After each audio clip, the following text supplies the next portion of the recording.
함께 보실 하나님 말씀은 구약성경 이사야 9장입니다. 오늘 1월 9일 이사야 9장 날인데 9장도 21절까지 조금 길게 되어 있어서 다 읽지는 않고요. 1절부터 12절까지 함께 봉독하도록 하겠습니다. 구약성경 이사야 9장 1절부터 12절까지 말씀, 구약성경 978면 전후를 보시면 되겠습니다. 1절부터 함께 봉독합니다. 전에 고통받던 자들에게는 흑암이 없으리로다. 옛적에는 여호와께서 스불론 땅과 납달리 땅이 멸시를 당하게 하셨더니 후에는 해변길과 요단 저쪽 이방의 갈릴리를 영화롭게 하셨느니라. 흑암에 행하던 백성이 큰 빛을 보고 사망의 그늘진 땅에 거주하던 자에게 빛이도다. 주께서 이 나라를 창성하게 하시며 그 즐거움을 더하게 하셨으므로 추수하는 즐거움과 탈취물을 나눌 때의 즐거움같이 그들이 주 앞에서 즐거워하오니, 이는 그들이 무겁게 맨 멍에와 그들의 어깨의 채찍과 그 압제자의 막대기를 주께서 꺾으시되 미디안의 날과 같이 하셨음이니이다.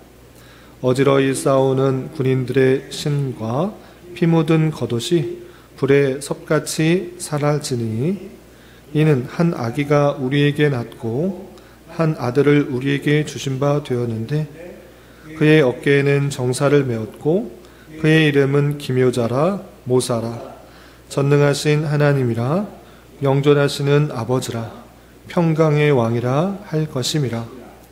그 정사와 평강의 더함이 무궁하며 또 다윗의 왕자와 그의 나라에 군림하여 그 나라를 굳게 세우고 지금 이후로 영원히 정의와 공의로 그것을 보존하실 것이라. 만군의 여호와의 열심히 이를 이루시리라. 주께서 야곱에게 말씀을 보내시며 그것을 이스라엘에게 임하게 하셨은즉 모든 백성 곧 에브라임과 사마리아 주민이 알 것이오늘 그들이 교만하고 완악한 마음으로 말하기를 벽돌이 무너졌으나 우리는 다듬은 돌로 쌓고 뽕나무들이 찍혔으나 우리는 백향목으로 그것을 대신하리라 하는도다. 그러므로 여호와께서 르신의 대적들을 일으켜 그를 치게 하시며 그의 원수들을 격동시키리니 앞에는 아람 사람이요 뒤에는 블레셋 사람이라. 그들이 모두 입을 벌려 이스라엘을 삼키리라. 그럴지라도 여호와의 진노가 돌아서지 아니하며 그의 손이 여전히 펴져 있으리라. 아멘. 감사합니다. 오늘 말씀의 본문은 이사야 9장입니다. 우리가 어제 살펴봤던 이사야 8장에서는 남유다가 하나님을 의지하지 않고 하나님의 말씀을 의지하지 않고 북이스라엘과 아람 군대가 쳐들어왔을 때 아수르를 의지하는 그 모습에 있어서 하나님께서 오히려 아수를 통하여서 너희까지 큰 곤란을 당하게 할 것을 예언하는 말씀을 대하였습니다. 그래서 아수르의 물결이 넘쳐 흘러서 턱밑까지 차오르는 그런 일을 당할 것이다 라는 그 모습을 살펴볼 수 있었습니다. 하나님의 말씀을 의지하지 않고 세상적인 방법, 인간적인 방법을 의지할 때 오히려 그것으로 인하여서 큰 고난과 고통을 당할 것을 예언했을 뿐만 아니라 그럼에도 불구하고 하나님께서 택하신 그 백성을 끝까지 지켜 보호하시겠다. 그 공격은 완전하게 서지 못하고 하나님께서 그 백성을 지켜 보호하시겠다라는 내용이 어제 8장에서 나왔던 것입니다. 그리고 이어지는 9장에서는 거기서 그치는 것이 아니라 하나님께서 한 아기, 그 메시아를 통하여서 하나님의 메시아 왕국, 하나님의 나라의 왕국을 완전케 하실 것이라 라는 그 말씀을 덧붙여 주고, 그리고 뒷부분에 있어서는 이스라엘 백성들의 교만으로 인해서 하나님께서 계속적으로 심판하실 것이라는 것을 반복해서 또 경고하는 말씀을 대할 수 있습니다. 오늘 9장의 내용을 조금 더 자세히 살펴보면서 교훈받을 수 있는 것들을 생각해 보도록 하겠습니다. 우선 9장은 1절부터 21절까지 되어 있는데 두 부분을 나누면 1절부터 7절까지는 메시아 왕국에 대한 예언이 나오고요. 8절부터 마지막 21절까지는 이스라엘에 대한 징벌에 대한 예언이 나옵니다. 먼저 앞에 메시아 왕국에 대해서 어떻게 예언하고 있는지 내용을 좀 살펴보겠습니다. 그래서 1절에서 보시면 전에 고통받는 자들에게는 흑암이 없으리로다 라고 하면서 메시아 왕국에 대해서 다양한 예시를 들고 있는데, 묘사를 하고 있는데, 고통받는 자들 이제 그것 없어져서 그런 어둠, 고통, 흑암 없어질 것이다 이렇게 표현하고 있는 것입니다.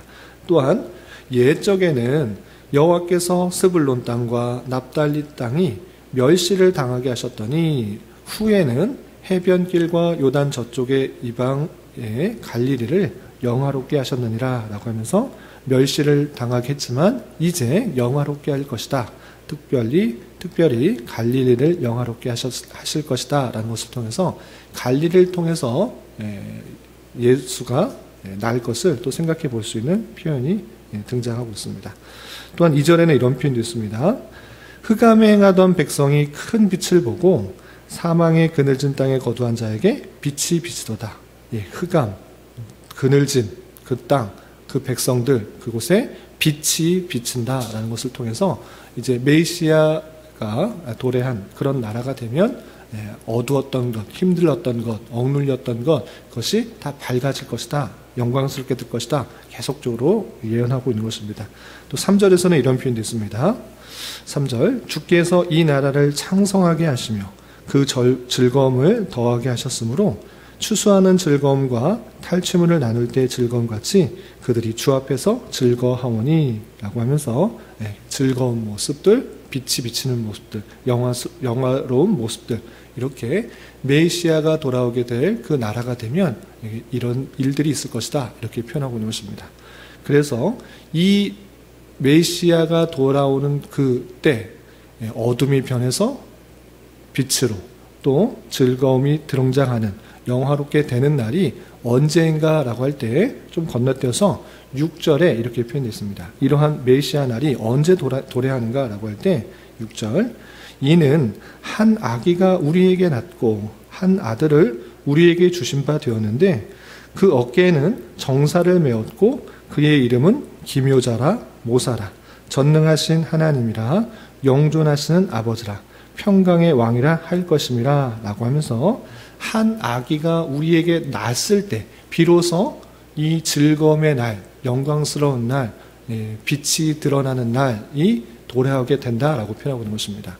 이 아기가 나는 그때가 언제입니까? 우리가 7장에서도 살펴보았듯이 너희들이 지금 우상과 또 잘못된 일들로 심판을 받아 나가고 있는데 그럼에도 불구하고 죄악을 심판하시는 하나님임에도 불구하고 하나님께서 징조를 보여줄 것이다. 너희를 택하신 백성을 너희가 아니라 하나님께서 구원하실 것을 인하여서 징조를 보여주실 것이다 라고 해서 한 처녀에게서 잉태하여서 아들을 낳을 것을 표현했던 것입니다. 그 아들이 누구입니까? 처녀에게서 아들을 낳는 것, 그것은 예수 그리스도의 예표이고 오늘 9장에서도 한 아기가 우리에게 낳고 그는 기묘자고 모사고 전능하신 하나님이시고 영존하시는 아버지라 평강의 왕이라 할 것임이라 라고 하면서 예수 그리스도가 태어남으로 말미암아 그날 여호와의 날 그리고 말일 그리고 회복될 날 그날이 도래할 것을 이렇게 표현하고 있는 것입니다. 그는 다름 아니라 지금으로부터 2000년 전 그리고 이 이사야 시대로부터 약 700년 후 그 예수 그리스도가 태어날 것을 예표하고 또 예언하고 그날이 옴으로 말미암아 메시아 시대가 도래하고 하나님의 나라가 시작된다라는 것을 표현하고 있는 것입니다. 그런데 그때 당시에는 700년 뒤의 일을 잘 알지 못했을 것입니다. 당장에 북이스라엘이 쳐들어오고 아람 군대가 쳐들어오고 정말 한 치 앞도 알 수 없는 그런 모습 속에서 정말 어떻게 될지 모르는 그런 상황이지만 하나님께서는 이사야 선지자를 통하여서 너희가 믿어야 될 것은 당장의 어떤 힘과 군사력과 원조를 받아야 되는 것이 아니라 하나님의 말씀, 그리고 700년 뒤 일이지만 하나님께서는 그 모든 시공을 초월해서 다 알고 있기 때문에 그 메시아가 오므로 말미암아 참된 하나님의 나라가 올 것을 기억하도록 하는 그 모습인 것입니다. 비록 이때 당시에 이스라엘 백성들에게, 유다 백성들에게는 그 말씀이 현실로 다가오지 않았을지라도 오늘날 우리에게 전해지는 그 말씀에 있어서는 이미 오신 예수 그리스도신 것입니다. 그러므로 말미암아 메시아 시대 그 나라가 이미 도래하였다라는 사실들을 굳게 믿고 그의 통치를 받으며 그가 참된 평강의 왕이시고 전능하신 하나님이시고 기묘자며 모사인 그 성격들을 이해하며 그분의 통치를 받으며 살아가야 되는 것입니다. 그래서 7절에는 그가 태어나서 어떻게 나라를 이룰 것인가 이렇게 표현하고 있는 것을 볼 수 있습니다. 7절 보시면 그 정사와 평강의 더함이 무궁하며 다윗의 왕자와 그의 나라에 군림하여 그 나라를 굳게 세우고 지금 이후로 영원히 정의와 공의로 그것을 보존하실 것이다 라고 하면서 정의롭고 공의로운 그 나라, 평강의 나라, 그 나라가 그 예수 그리스도의 탄생으로 말미암아 도래하게 될 것을 예언하고 있는 말씀을 살펴볼 수 있습니다. 그리고 이것은 하나님의 열심이기 때문에 이룰 것이다 라고 표현하고 있습니다. 이건 사람의 노력, 사람의 힘 이것이 아니라 여호와께서 뜻하셨고 그 뜻하신 것을 열심으로 이루시기 때문에 반드시 이루어질 것이다 라는 그 예언이 7절 말미에 덧붙여 있는 것입니다.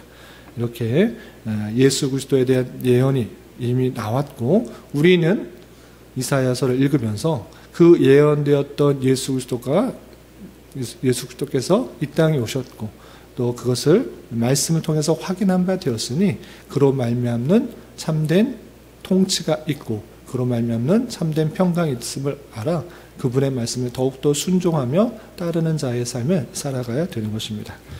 그리고 8절 이하 21절까지는 완전히 이제 내용이 좀 바뀝니다. 분위기가 싹 바뀌어서 하나님의 나라가 도래할 것을 예언하는데 그치고 있지 않고 북이스라엘의 다양한 죄악들에 대해서 또 심판의 내용들이 나온 것을 볼 수 있습니다. 어떤 내용들이 있는가 몇몇 구절 좀 띄어서 살펴보겠습니다. 9절 보면 이런 표현이 있습니다. 9절 보시면 모든 백성 곧 에브라임과 사마리아의 주민이 알 것은 에브라임과 사마리아, 에브라임은 북이스라엘의 대표되는 지파로서 북이스라엘을 뜻하는 그런 단어인 것입니다. 그래서 에브라임과 사마리아 주민이 알 것은 북이스라엘 사람들이 알 것은 그들이 교만하고 완악한 마음으로 말하기를 벽돌이 무너졌으나 우리는 다듬은 돌로 쌓고 뽕나무들이 찍혔으나 우리는 백향목으로 그것을 대신하리라 하는도다 그랬습니다. 10절만 띄어서 읽으면 상당히 긍정적인 이야기 같습니다. 왜? 벽돌이 무너졌으면 더 좋은 돌로 쌓으면 되지. 벽돌 우리 담이 무너졌다? 이번 기회에 좋은 것으로 참 다듬고 아주 좋은 벽돌을 쌓아서 만들자 이렇게 말하고 뽕나무들이 찍혔으면 뽕나무가 없어졌다? 그럼 더 좋은 나무 심으면 되지. 백향목 더 이번 기회에 좋은 나무 심으면 되자 이렇게 하는 것 앞뒷문맥 다 없애면 좋은 뜻 같고 긍정적인 사고 같습니다. 그러나 북이스라엘 사람들이 긍정적이다 이런 사고를 말하는 것이 아니라 교만하다라고 하는 것입니다. 왜 그러한가라고 할 때 벽돌이 무너진 이유, 뽕나무들이 찍힌 이유에 대해서 그들이 생각하지 못하고 있는 것입니다. 그들의 벽돌이 또 뽕나무가 찍힌 이유가 무엇입니까? 하나님께서 그들의 죄악을 심판하신 것입니다. 아수르를 통하여서 그 나라가 멸망해서 벽돌이 무너지고 뽕나무가 찍히는 그런 심판을 받았으면서 그들이 교만하게 생각하는 것은 우리 힘으로 이번 기회에 다듬은 돌로 세우고 백향목 너무 심으면 되지 이렇게 원인을 제대로 파악하지 못하고 그냥 자신의 힘만 의지하는 교만한 모습이 있다. 완악한 모습이 있다. 이렇게 지적하시는 것입니다. 그럴 때 하나님께서 어떻게 하시는가? 11절 12절 보시면 그러므로 여호와께서 르신의 대적들을 일으켜 그를 치게 하시며 그 교만한 모습 또 치겠다 이렇게 하신 것입니다. 또 그의 원수들을 격동시키시리니 앞에는 아람 사람이요 뒤에는 블레셋 사람이라 그들이 모두 입을 벌려 이스라엘을 삼키리라. 아람 사람과 블레셋 사람에 의해서 그 북이스라엘의 교만한 모습 삼켜버릴 것이다 이렇게 표현하고 있는 것입니다. 그런데 여기서 그치지 않고 그럴지라도 그렇게 삼키는 일이 당할지라도 여호와의 진노가 돌아서는 것이 아니라 돌아서지 아니하며 그의 손이 여전히 펴져 있으라. 손이 펴져 있다라는 말은 뭡니까? 어떤 일을 계속적으로 한다라는 그런 말씀인 것입니다. 하나님께서 그렇게 삼키는 일을 심판하셨음에도 여전히 하나님의 진노가 돌아서지 않고 손이 펴져서 계속해서 진노를 내리시겠다 이렇게 표현하고 있는 것입니다. 그리고 13절에 이런 표현도 있습니다. 그들의 죄악들을 이렇게 지적하고 있습니다. 13절 보시면 그리하여도 그 백성이 자기들을 치시는 이에게로 돌아오지 아니하며 만군의 여호와를 찾지 아니하는도다. 하나님의 심판을 받으면 우리가 잘못 살았구나, 우리가 교만하였구나, 하나님께서 치셨구나, 하나님의 손길로 우리가 이렇게 큰 어려움을 당하고 있구나 이렇게 생각해야 되는데 그렇지 않고 우리 힘으로 다시 건설하면 되지, 군사 세우고 집을 세우고 병력을 많이 늘리고 무기도 잘 준비해서 하면 되지 하는 그런 모습들, 완악한 모습들 하나 있는 것입니다. 여호와께 돌아오지 않고 찾지 않는 그 모습들이 있는 것입니다. 그래서 하나님께서 또다시 치신다라는 것입니다. 그래서 17절 좀 건너뛰어서 17절에 이렇게 표현하고 있습니다. 17절 이 백성이 모두 경건하지 아니하며 악을 행하며 모든 입으로 망령되이 말하니 그러므로 주께서 그들의 장정들을 기뻐하지 아니하시며 그들의 고아와 과부를 긍휼히 여기지 아니하시리라. 하나님께서 장정들, 과부들, 고아들 긍휼히 여기지 않고 심판하시겠다라는 것입니다. 그런데 그 말미에 보면 이 표현이 반복되고 있습니다. 17절 말미에 그럴지라도 여호와의 진노가 돌아서지 아니하며 그의 손이 여전히 펴져 있으리라. 진노가 돌아서지 아니하며 그의 손이 여전히 펴져 있으리라. 여기만 표현되는 것이 아니라 21절 맨 마지막 절에도 이렇게 표현되어 있습니다. 그들이 합하여 유다를 치리라. 그럴지라도 여호와의 진노가 돌아서지 아니하며 그의 손이 여전히 펴져 있으리라. 9장에만 끝나는 것이 아니라 10장 4절에서도 그 말미에 그럴지라도 여호와의 진노가 돌아서지 아니하며 그의 손이 여전히 펴져 있으리라. 9장 12절, 9장 17절, 9장 21절, 10장 4절에 계속해서 반복되는 표현이 무엇입니까? 그럴지라도 여호와의 진노가 돌아서지 아니하며 그의 손이 여전히 펴져 있으리라. 계속해서 반복해서 표현되는 것이 무엇입니까? 하나님의 진노가 돌아서지 않는다. 하나님의 진노의 손이 계속 펴져 있는다. 하나님께서 계속해서 심판하신다. 이렇게 표현하고 있는 것입니다. 그만큼 이스라엘 백성들이 교만하여 다양한 심판에도 불구하고 그 모습을 돌이키지 않고 계속해서 악을 행하는 교만한 모습들, 그 모습들을 하나님께서 책망하시고 심판하시겠다라는 그 모습을 보시는 것입니다. 이런 말씀을 대하면서 두 가지를 생각할 수 있는데, 첫 번째는 우리가 이스라엘 백성들과 같이 교만한 모습은 아닌가, 하나님께서 교만한 모습을 치신다라는 그 모습을 볼 수 있습니다. 교만한 모습들, 악한 마음들 하나님께서 치신다 이렇게 했는데, 혹여나 우리가 우리의 힘과 능력으로 모든 것을 행할 수 있다 생각하면서 하나님의 뜻을 저버리고 내 뜻과 내 생각대로만 하고 있는 그런 교만한 모습을 없는지 되돌아봐야 될 것입니다. 그리고 두 번째는 하나님께서 그 죄악된 길로 나아갈 때 계속해서 치시는 손길이 있는 것입니다. 아수르를 통해서, 바벨론을 통해서 다양한 손길로 치시는데, 그 치시는 손길을 깨닫지 못하고 계속 잘못된 길로 가서는 안 될 것입니다. 하나님께서는 다양한 방편으로 하나님의 택하신 백성들을 올바른 길로 나아가도록 인도하시고 다스리는 것입니다. 그 손길에 민감하게 반응하여서 그 가던 길을 돌이켜 하나님의 뜻에 맞는 길로 나아가는 자가 되어야 될 것입니다. 이런 9장의 말씀을 대하면서 이미 오신 예수 그리스도의 그 은혜들을 생각해 보면서 이미 시작된 하나님의 나라, 메시아의 나라가 시작된 줄 알아. 오직 우리가 주님의 통치를 받으며 살아가기 힘써야 될 것이고, 우리의 교만한 모습들, 그 모든 것들을 버리고 겸손히 주님의 인도하심의 손길에 따라서 살아가기 힘쓰는 자가 되어야 될 것입니다. 이런 삶을 살아갈 수 있는 저와 여러분이 되시기를 주님의 이름으로 부탁을 드립니다. 기도하겠습니다. 하나님 아버지 감사합니다. 오늘 말씀을 통해서 메시아 왕국에 대한 예언과 이스라엘 백성들에 대한 징벌의 예언의 말씀을 대하였습니다.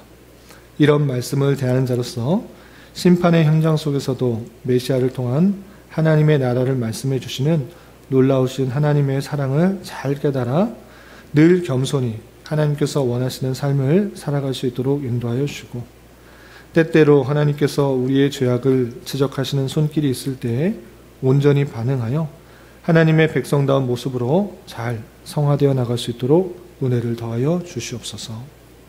주님, 2024년도 새해가 시작되었습니다. 새로운 마음가짐으로 힘차게 한 해를 시작하게 하여 주시고, 새해를 시작하며 각자가 소망하고 계획했던 것들이 주님 안에서 형통하게 이루어질 수 있도록 은혜를 더하여 주시옵소서. 또한 우리 교회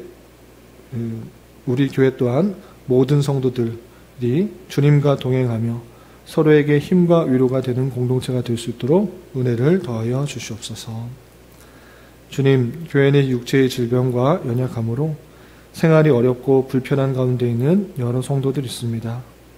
주님 지켜주셔서 건강하게 잘 치유되고 회복될 수 있도록 인도하여 주시고, 직장과 사업장의 문제로 가족의 전도와 신앙을 위해, 복된 결혼과 가정을 위해 주님께 간절히 부르짖으며 나아가는 여러 지체들이 있사오니 주님, 그들과 함께 하여 주시고 그들의 기도 응답해 주시사 우리의 기대와 소망보다 훨씬 더 풍성한 것들로 채워주시는 하나님을 깊이 경험할 수 있는 기회 되도록 인도하여 주시옵소서. 이 시간 각자 간절하게 간구하는 기도 제목 주님께서 들으시고 가장 선한 것들로 응답하여 주시옵소서. 예수님의 이름으로 기도 올리옵나이다. 아멘.